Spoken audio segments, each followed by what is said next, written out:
Thank you, everybody, once again for your time today. So I will first mention some features in Amberg Geotechnics, and then I will mention Amberg Profile Plus, and then Amberg Tunnelscan, and then lastly will be Amberg Navigator.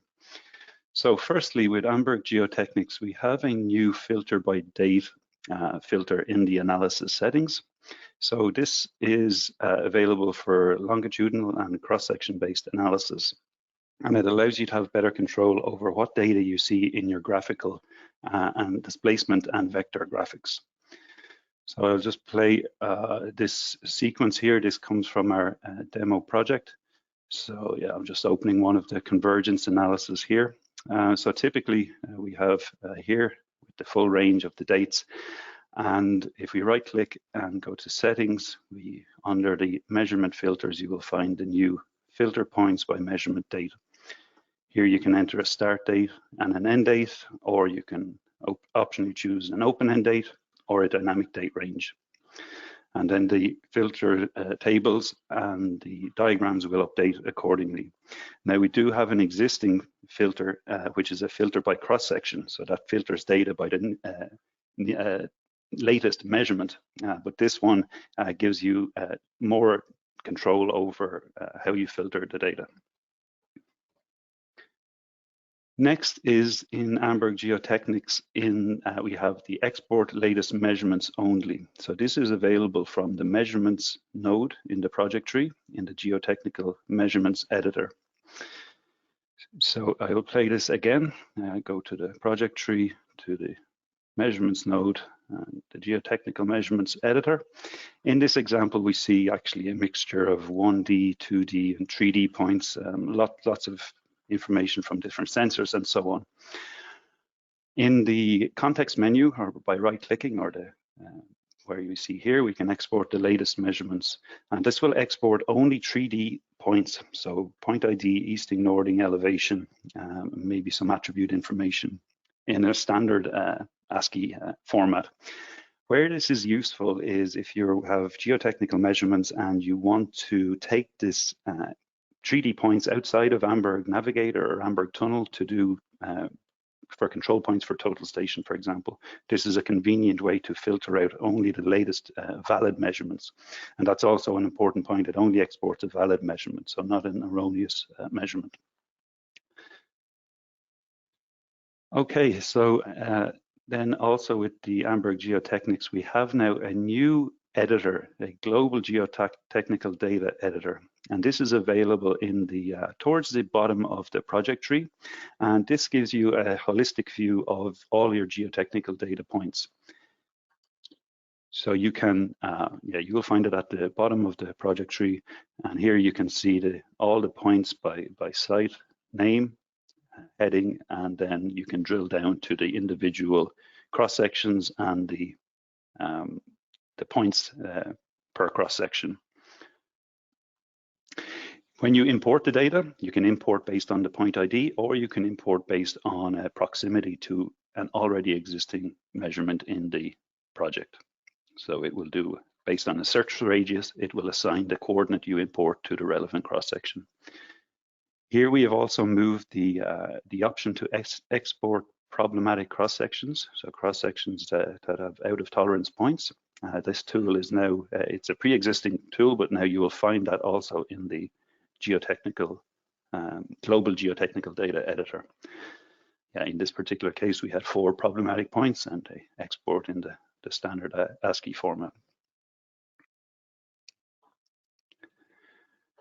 Okay, and then lastly, with Geotechnics, we have some new units added for the geotechnical sensors, specifically pressure units, and you can access this in the measurement point types editor from again, towards the bottom of the project tree. This editor controls the complete project, not just per site. Okay, so that was Amberg Geotechnics. Now moving on to Amberg Profile. The first item is we have a new filter for calculating the areas and volumes for open versus closed profiles. So Here, this is particularly useful when you have measured a profile and you have not measured a certain part of the profile. Typically, that might be the floor of the profile. Here we have the red, which indicates an underbreak value. So this underbreak will actually be calculated and will appear in the graphical reports and also the tabular reports. Now we have this calculate volume option where we can turn off calculating volumes and areas based on how close the points are to each other. In this case, I picked 2 meters, and now you see the red underbreak is now disappeared.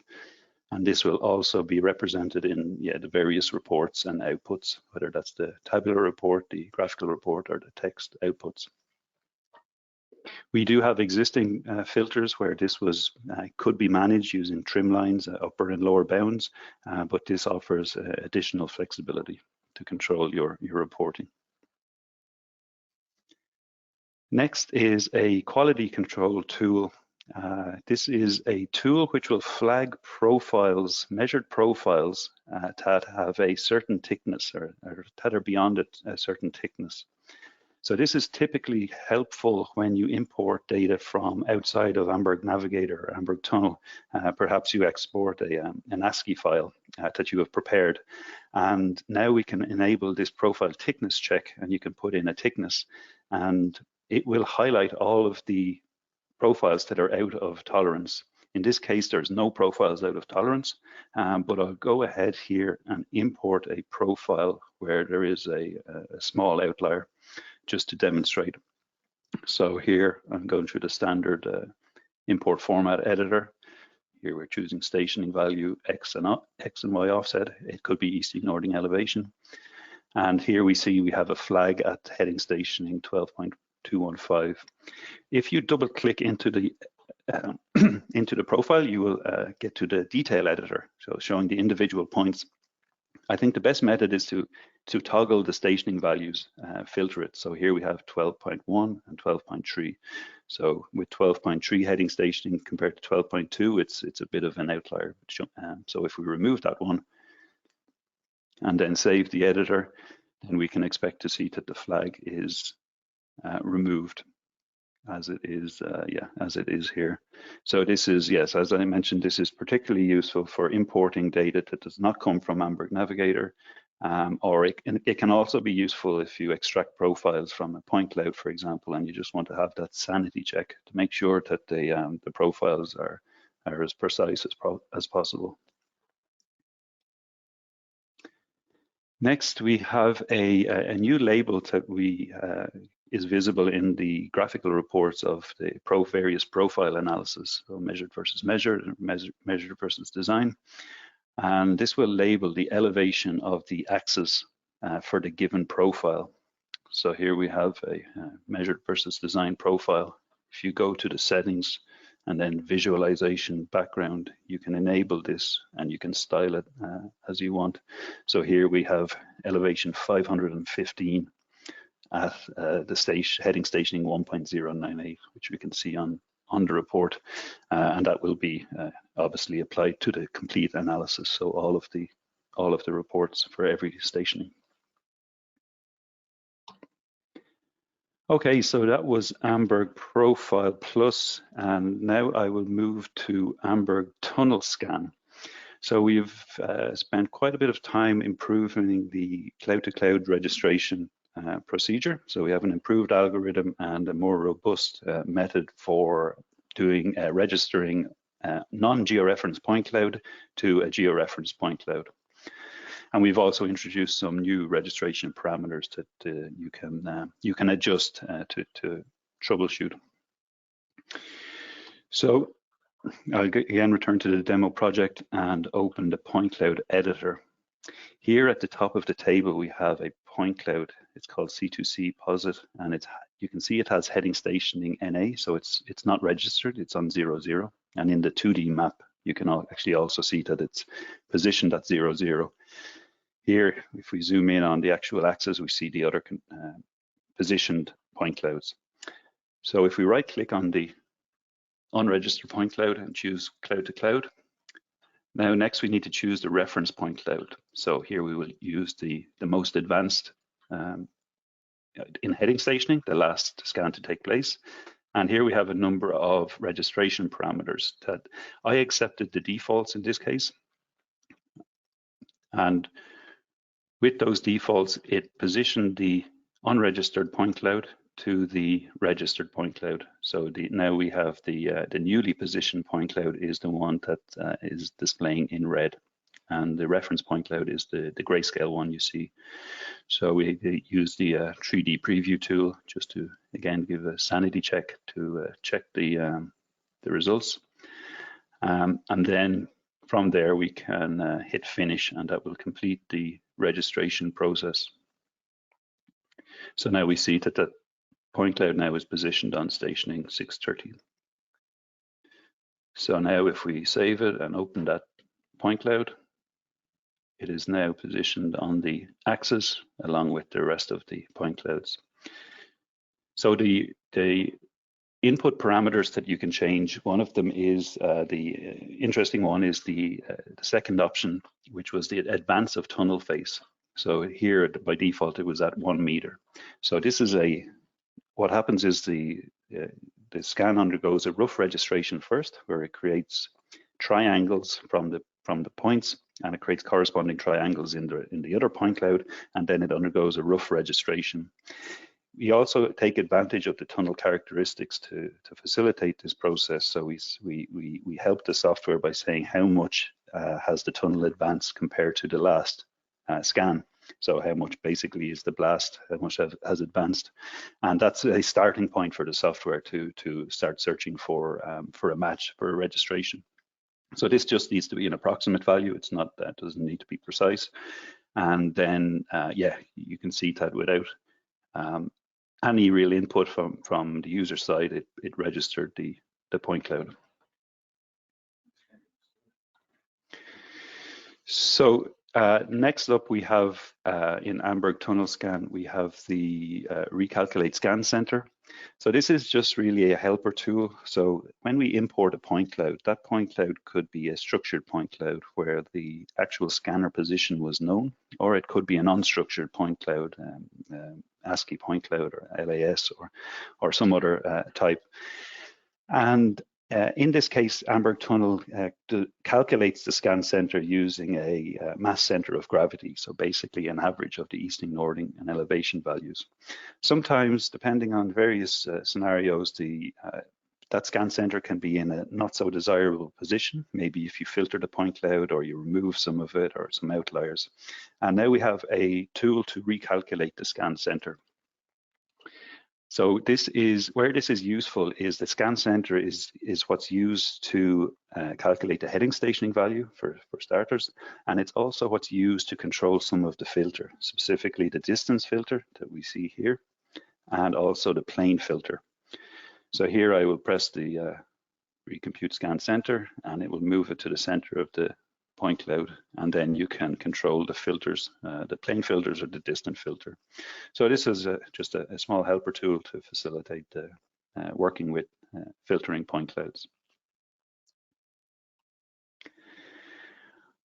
Okay, so also we have spent some time improving point cloud filtering, performance improvements, and also some small changes to be more flexible with the point cloud filtering. So I will show a little diagram of this concept. So I'm specifically talking about the distance offset filter. So here we can apply a distance offset from the theoretical design to filter the data.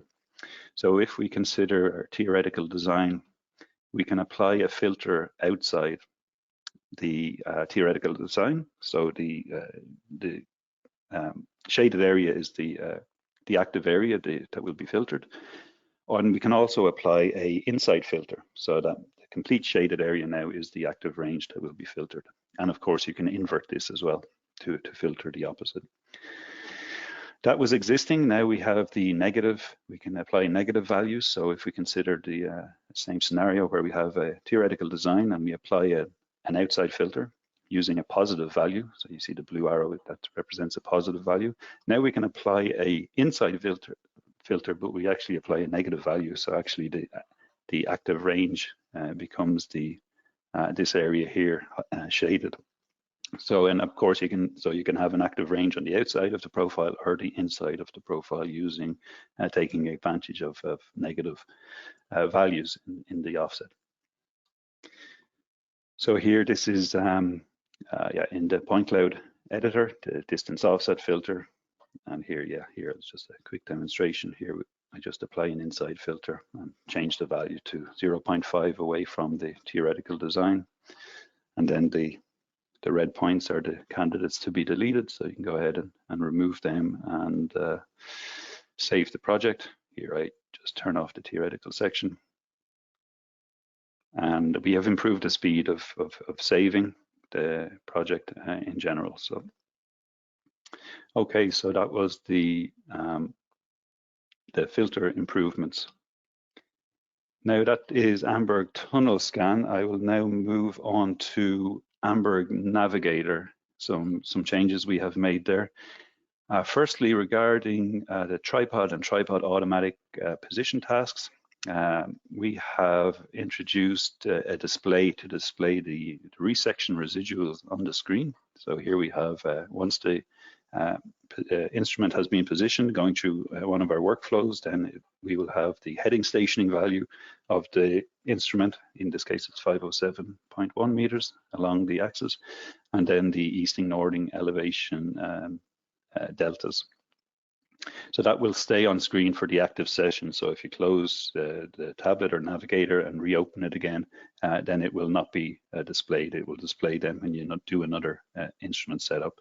Likewise, if you change to a different tube in the project structure, then it will also reset. And then when you do your next instrument setup, it will display.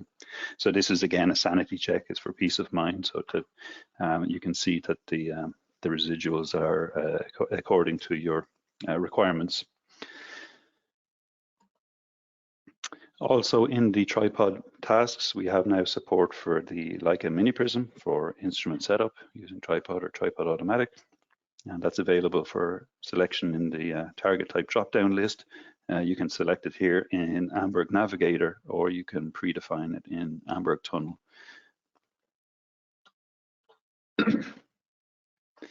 Okay, so now we have onto black and white scanner positioning. So we have improved this workflow in many areas to make it more flexible, so that under the various scenarios in the tunnel, you can register the scan based on whether the instrument or whether Amberg Navigator detects automatically the black and white target, or it doesn't. You can manually pick. So here I will show a sequence here using Amberg Navigator. So here I picked the blasting round scan, and in the settings I have chosen the black and white positioning method. So it will communicate with the scanner, it will conduct the scan and detect the targets automatically. You can visually accept these targets by clicking them in this case, and once you have 3 or more, you have the green indicator, the green button to say that all is good. Now it shows the preview of the points that you can review. Here you can tap on the screen, and every time you tap on the screen, it zooms in an increment. And you can delete points, for example, if you want to manually pick them. So in this case, for demonstration, I delete a point. And every time you click or tap on the screen with your finger, it zooms in until you have control over the crosshairs, and then you can accept it. And with 3 or more targets, then you have the green button indicating you can advance. And then you can go through your usual navigator task, scanning task, with getting your near real-time results in the tunnel measured versus design. This is not the best example because it's the office, but it hopefully describes the concept. So that is the black and white positioning improvements with Amberg Navigator.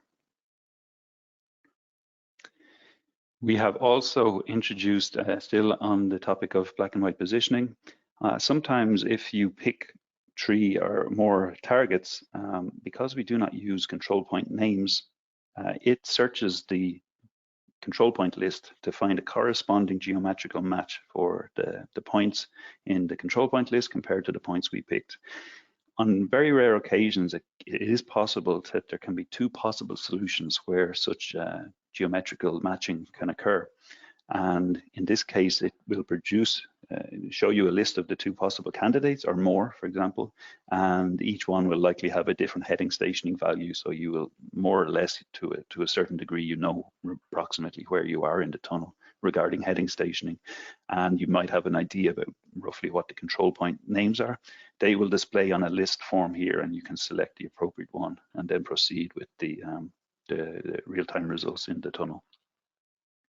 This functionality is already implemented in, or was already implemented in the tripod and tripod automatic task. This does, with the tripod and tripod automatic task using the instrument, this scenario can happen when you're using, particularly we've seen it happening when you have geotechnical points that you're using actually as your, to set up an instrument. And they can be very evenly distributed in a tube or shaft, and sometimes then there can be multiple candidates for the actual result. So that is the multiple solutions found. One small change with the license viewer, we now display error codes with the license viewer. So we have introduced this to help us speed up the resolution for any licensing issues. So if there's an issue, previously it would say licensing error, and then we would need to try to resolve what the actual issue was. Now it will display an error code. So if you come across an error code, the best thing is to communicate this via support channels, and then that will help us resolve it much faster. Okay, so other changes in our point stakeout task, in our Navigator point stakeout task, we now have a new radial distance filter. So this is accessible in the settings of the task. You can enable it and you can put in a distance filter. So this is uses a radial distance based on where the instrument is currently set up, and it will only display the points, the set out points, based on what falls inside that search radius. So this can be useful when you have multiple pages and lots of stakeout points loaded, which you load in Amberg Tunnel and send to Navigator. Now it can only displays the points that are within the proximity of the instrument. Also with Amberg Navigator, in Amberg Navigator you have the option to measure temporary control points. These temporary control points are only temporary in nature. They do not find their way back into the Amberg Tunnel project because of quality reasons. They haven't been validated, or they need to undergo a network adjustment or so on. But many users rely on these temporary control points, and up until this point, these temporary control points were not easily accessible. They were stored in a log file, and you would have to go through the log file to find them. Now every temporary control point is stored into a dedicated CSV file in the logs folder on the device for easy access. And then also we have a new naming convention for the control points, which incorporates, it has the prefix of the TCP for temporary control point, and it as the midfix, it has a date when the point was recorded, and then a sequential number. So hopefully this will facilitate the using these temporary control points in a better way. Okay, so then lastly, from my side, we will just do a quick recap of the documentation task. The documentation task is a measurement task where you can record anything in any point type feature in the tunnel. And if we consider the logic of our Navigator tasks, so we can duplicate this documentation task. One might be called rock bolts, another one might be called some other feature that you want to record in the tunnel, or a library of features given the appropriate name. So with the documentation task, you can record that point information. It will also record the heading stationing information. You can take an associated picture and also add some remarks and comments. And then that data also is transferred back to the office, which I will show shortly. So when we first measure a point, it stores the heading stationing value and obviously the point coordinates. You can then take a photograph of the point that's associated with the measurement. And then you can also hit the eye icon the information icon to add any remark that you want. And then when we transfer this data back to the office, we have in the project tree for each tube and for each construction stage, we have a photos editor. So this is where we store photographs. And the photographs that you capture in Amberg Navigator in the documentation task will automatically be copied across to the relevant photos editor, depending on which construction stage you captured it in. And also it brings across the timestamp and the heading stationing and the remarks as well. So here I will just show the photo editor. So yeah, open this one, and we have the all of the stored points and photos. You can also import points manually, and you can delete points as well. In addition to this photos editor, we also have we take the heading stationing value and the timestamp, and that automatically populates the construction progress node as well, our editor, to give an overview of how you're progressing in time with the tunnel excavation. Here you can also manually add entries and delete entries, but if you use the documentation task, this is automatically populated from the data that's captured during that process. Thank you very much for your attendance, and hope to see you with our next webinar. Thank you.